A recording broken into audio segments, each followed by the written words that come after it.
Dr. Squash, the doll doctor. The poor little wooden soldier was sick, so sick he squeaked. "Mother, mother, I am sick. Call for the doctor, quick, quick, quick."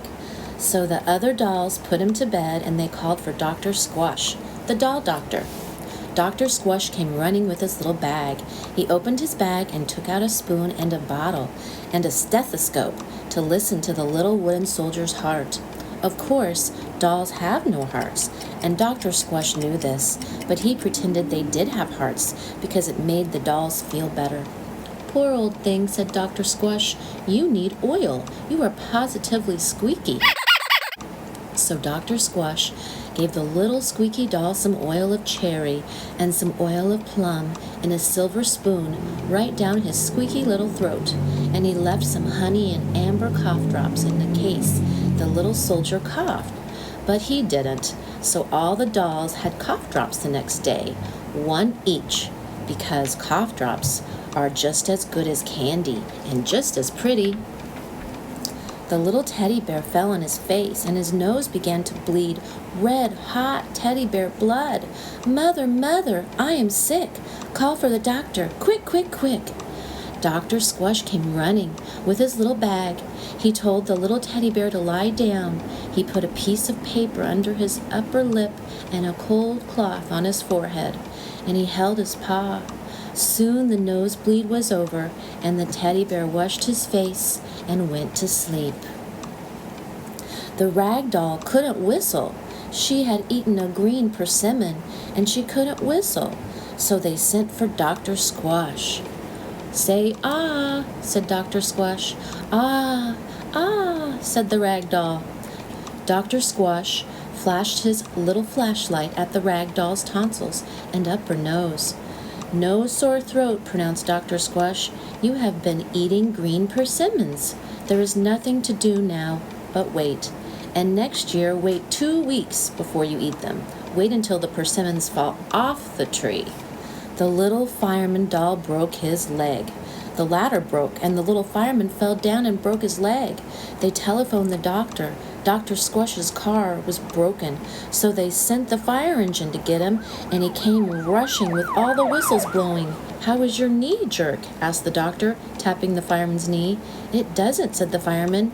"It didn't jerk because it was broken."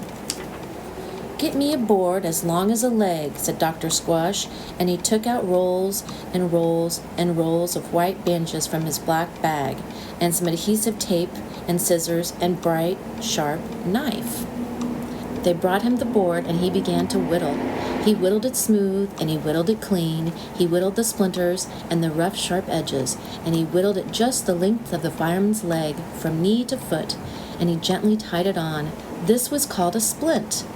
"You're all right now," said Dr. Squash. "Stay away from fires for 3 weeks. Then you'll be all right again, fit as a fiddle and right as rain." Then the little clown caught measles, and not only that, he caught mumps, chicken pox, and whooping cough all at once. What a clown! He looked funny in his clown pajamas, but he didn't feel funny. Poor little clown. He was spotted and puffed, and he tickled and he whooped. Dr. Squash said, "I must make you well, but it will take time, at least 2 weeks," and he wrote a prescription. For measles, keep room dark. For mumps, stay very quiet. For chicken pox, don't scratch. For whooping cough, cough medicine. Signed, Dr. Squash. Then he put a big sign on the clown's house that said, "Quarantine for contagious diseases, 2 weeks." And he sent the little clown lots of oranges and grapes and toys to keep him busy until he could play with the other dolls again. And he sent him an apple a day. The wild Indian doll fell off his horse when he was out for a ride one day, and he fell among some shiny 3-leaf plants. And all of a sudden he began to itch. Poison ivy! The dread disease of wild Indians. Call for Dr. Squash. Over the telephone, Dr. Squash said, "Wash quickly. Brown laundry soap. I'll be over when the sun goes down." Dr. Squash arrived with 2 big bottles of pink poison ivy lotion. The wild Indian didn't have much poison ivy because he had washed so quickly with brown soap. But enough is enough, said Dr. Squash. Put on the lotion, don't scratch, and stay away from poison ivy. Then one day in December, winter came whistling in. The snow fell all day long. The wind blew cold. The air was so cold, breath looked like smoke in the air. And when the little snowman finally got home and took off his mittens and his shoes and sat by his own fire, his left foot tingled and hurt as though it had been asleep. Frostbite, the dread disease of snowmen. He knew enough not to put his foot in hot water. Quickly he put his foot into a tub of cold water and telephoned for Dr. Squash. By the time Dr. Squash got there, the right foot was all right, but the left foot was definitely frostbitten.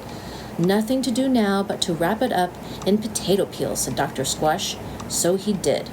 You'll be right in a few days, said Dr. Squash. Keep warm and stay out of the snow. As the winter got colder and longer, all the dolls started coughing. The cough drops didn't do any good. Say, "Ah," said Dr. Squash. And then he swabbed their throats and listened to their chests and sprayed their noses and looked in their eyes and took their temperatures and gave them green pills and peppermint tea. He made them some raw onion juice by slicing raw onions and putting sugar on them, and they had each a spoonful. Soon they all felt better. "Keep warm," said Dr. Squash, "and drink lots of water." The next day he came back and gave them all inoculations for distemper and influenza. "It will only hurt a little," said Dr. Squash. All the dolls were brave as Indians. It didn't hurt much more than a mosquito bite, and all the dolls stayed well for the rest of the winter. But one dark day, the doctor was sick. Poor Dr. Squash was sick. He lay on the ground and howled, "Ow, ow." All the dolls came running. They opened his bag. They took out a spoon, a bottle and some cotton, and a flashlight and a stethoscope, and they made him lemonade. One doll felt his head, and the bird took his temperature. The teddy bear flashed a flashlight in his throat, and the clown tried to make him laugh. And the fireman doll tapped his knee to see if they jerked. And they all listened through the stethoscope to his big, warm, pounding heart. Of course, they couldn't hear it, because dolls can't hear, but they pretended they could to make him feel better, and they told him he would soon be fit as a fiddle and right as rain. The rag doll counted his pulse. "You have a pulse of an ox," she said, to make him feel stronger. Of course, she didn't know it, but she was right. He did. He had the pulse of an ox, and so he got well right away because the dolls took such good care of him.